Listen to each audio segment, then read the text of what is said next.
What if God showed up after everyone else had given up? The stench of death had already claimed victory.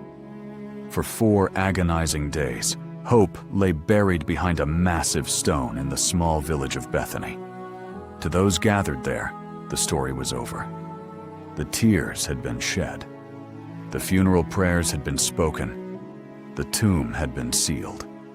Lazarus was dead, and everyone knew that dead men do not return. Nestled on the eastern slope of the Mount of Olives, less than 2 miles from Jerusalem, Bethany was usually a peaceful village. But now its narrow streets echoed with mourning. Friends, neighbors, and relatives crowded the home of Martha and Mary. Professional mourners filled the air with sorrowful cries. Flutes played haunting melodies of grief.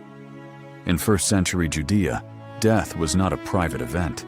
It was a communal wound, and the wound cut deeply. Only days earlier, Lazarus had fallen gravely ill. Desperate, his sisters sent word to Jesus. "Lord, the one you love is sick." They expected him to come immediately. After all, they had seen his miracles. They had watched him heal strangers. Surely he would rush to help one of his closest friends. But Jesus did not come. One day passed, then another. The fever worsened. The breathing stopped. The heart fell silent. Lazarus died. Every hour that passed afterward felt like a painful question. Where was Jesus? Why hadn't he come? Why had he waited? By the 4th day, disappointment had settled into despair. Then suddenly, word spread through the village. Jesus was coming. Martha heard the news and hurried down the dusty road to meet him. Her heart battled between faith and heartbreak. When she reached him, the words burst from her lips. "Lord, if you had been here, my brother would not have died." There was no anger in her voice, only pain, only confusion, only the sorrow of someone who still believed but did not understand. Jesus looked at her with compassion. "Your brother will rise again."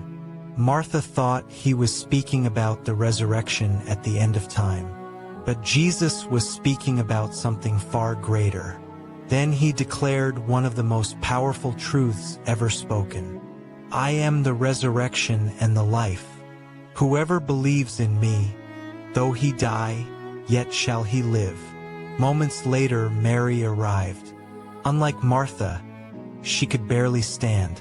She fell at Jesus' feet, overwhelmed by grief. Through tears, she repeated the same heartbreaking words. "Lord, if you had been here, my brother would not have died." The mourners followed behind her, weeping openly. The sight moved Jesus deeply. He saw Mary's tears. He heard the cries of the crowd. He felt the crushing weight of human suffering. And then something remarkable happened. Your brother will rise again. The Creator of the universe wept. The one who would soon raise Lazarus from the dead still chose to enter the pain of those he loved. Jesus did not offer empty words. He shared their sorrow. As the crowd walked toward the tomb, whispers spread among them. Could not this man, who opened the eyes of the blind, have kept Lazarus from dying? Doubt hung heavy in the air. Soon they arrived at the burial cave. A massive stone blocked the entrance. For days earlier, Lazarus had been placed inside and wrapped in burial linens according to Jewish custom.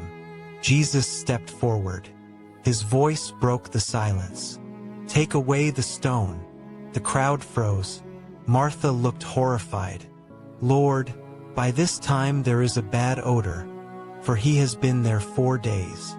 She knew what waited beyond that stone. Decay, death, finality. Everything about the situation screamed impossible.